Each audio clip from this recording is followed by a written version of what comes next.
Em 1995, um anime sobre robôs gigantes começou a passar na TV japonesa. Parecia mais um, mas o diretor estava sofrendo de uma depressão clínica profunda e foi colocando tudo isso dentro do desenho, episódio por episódio, até o estúdio ficar sem dinheiro e sem saída. Hoje, você vai descobrir a história real do Neon Genesis Evangelion, porque ela tem 3 detalhes que mudam tudo. Os 2 últimos episódios foram feitos com rascunhos a lápis, porque não havia mais verba para animar. Os fãs mandaram cartas de ameaça de morte para o diretor. E ele colocou essas ameaças reais na tela do cinema para todo mundo ver. O famoso final do anime, com Shinji cercado por todos os personagens aplaudindo e dizendo parabéns, não foi improvisação por falta de orçamento.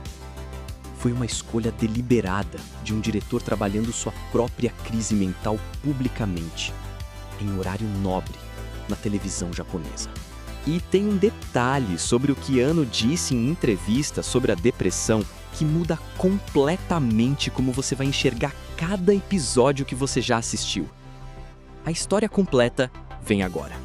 Hideaki Anno nasceu em 1960, em Ubi, no Japão.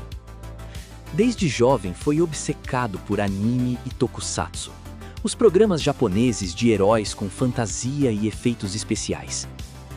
Fundou o estúdio Gainax em 1984, com um grupo de amigos, depois de fazer um curta de animação artesanal que virou sensação no Japão. A Gainax era uma empresa independente, apaixonada, sem muito dinheiro, mas cheia de talento. E foi lá que Anno começou a trabalhar no projeto que definiria sua carreira. E quase o destruiu. Entre 1991 e 1994, Anno passou por um período de depressão clínica severa. Não era melancolia passageira, era uma condição paralisante. Em entrevistas, ele descreveu os sintomas com precisão: falta total de emoção, sensação de vazio, incapacidade de sentir qualquer coisa. Eu estava deprimido por 4 anos. Me sentia exausto e vazio por dentro. Não conseguia sentir nada. Em 1993, quando a Gainax começou a desenvolver o que viria a ser Evangelion, Anno disse que não estava recuperado. Disse que usou o projeto como tentativa de se tratar, publicamente, em forma de animação. O anime estreou em outubro de 1995, na TV Tóquio. A premissa era de robôs gigantes, os Evangelions, pilotados por adolescentes para lutar contra criaturas chamadas anjos. Parecia ficção científica de ação padrão. Mas, conforme a série avançava, algo diferente ia aparecendo. Os personagens tinham traumas profundos, relacionamentos disfuncionais, incapacidade de se conectar com os outros. O protagonista, Shinji, era um garoto que fugia de qualquer responsabilidade emocional e se isolava do mundo. Anno confirmaria mais tarde que Shinji era, em grande parte, um autorretrato. A repercussão foi imediata e intensa. Ninguém tinha visto um anime com aquela profundidade psicológica antes. A série virou um fenômeno cultural no Japão e depois no mundo inteiro. Mas enquanto os fãs assistiam encantados, nos bastidores a situação estava se deteriorando. A Gainax era um estúdio pequeno, operando com recursos limitados. E conforme a produção avançava, o dinheiro foi acabando. Quando chegou a hora de produzir os 2 últimos episódios, o 25 e o 26, o estúdio estava literalmente sem verba suficiente para fazer a animação convencional. O que Anno decidiu fazer foi algo que ainda hoje é discutido. Em vez de cortar a história ou simplificá-la, ele optou por mergulhar completamente na dimensão psicológica.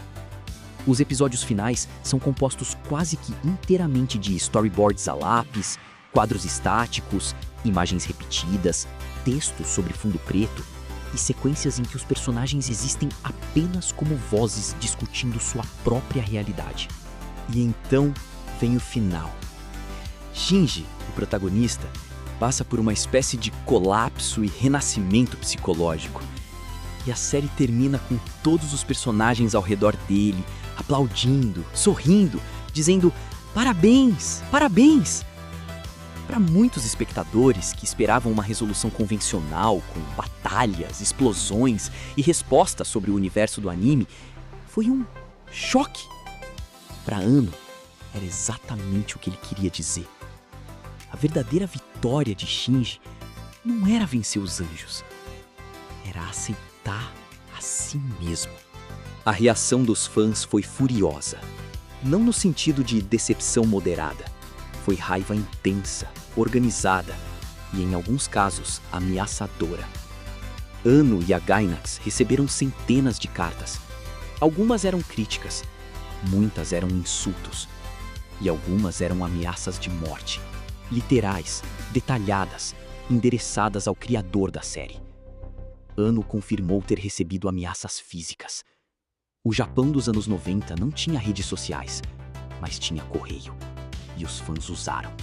Em resposta, e talvez como forma de processar aquilo publicamente, Anno e a Gainax produziram um filme, lançado em 1997, The End of Evangelion. O filme apresenta uma versão alternativa e muito mais concreta dos eventos finais da série. Mas tem um momento específico no meio do filme, que é único na história do cinema de animação.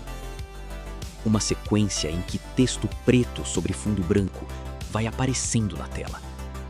E o texto são as ameaças reais que Anno havia recebido dos fãs.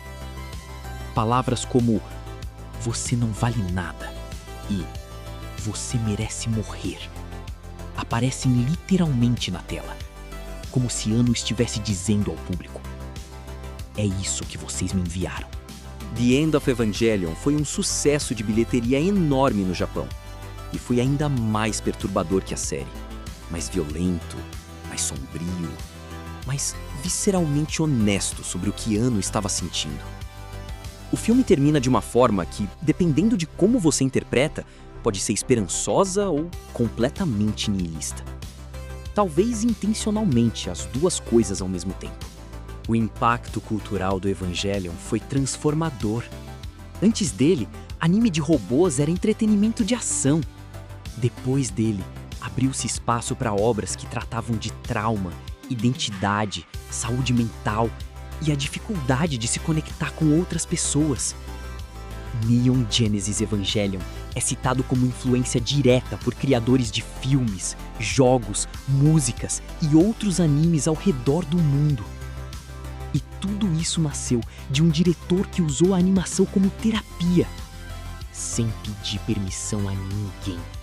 No Brasil, o Evangelion chegou de forma fragmentada. Fitas de VHS importadas circulavam entre fãs. Depois vieram as transmissões por cabo, as edições em DVD e, finalmente, o streaming. Mas a experiência de ver o anime pela primeira vez, sem saber o que estava vindo nos episódios finais, foi a mesma em qualquer lugar do mundo. Uma surpresa que não se esquece. Anno voltou ao Evangelion décadas depois com a série de filmes Rebuild of Evangelion, 4 longas-metragens que revisitam e reinterpretam a história. O último filme, lançado em 2021, foi amplamente interpretado como Anno finalmente fazendo as pazes com o Evangelion, com seus personagens e consigo mesmo. Em entrevistas posteriores, ele disse que agora conseguia olhar para a série sem sentir o peso que carregava nos anos 90. Levou décadas, mas chegou lá. Se você curtiu essa viagem no tempo, deixa o like, isso ajuda muito o canal a crescer. E me conta nos comentários, você assistiu ao Evangelion? Qual foi a sua reação quando chegou nos episódios finais? Até a próxima abertura do baú!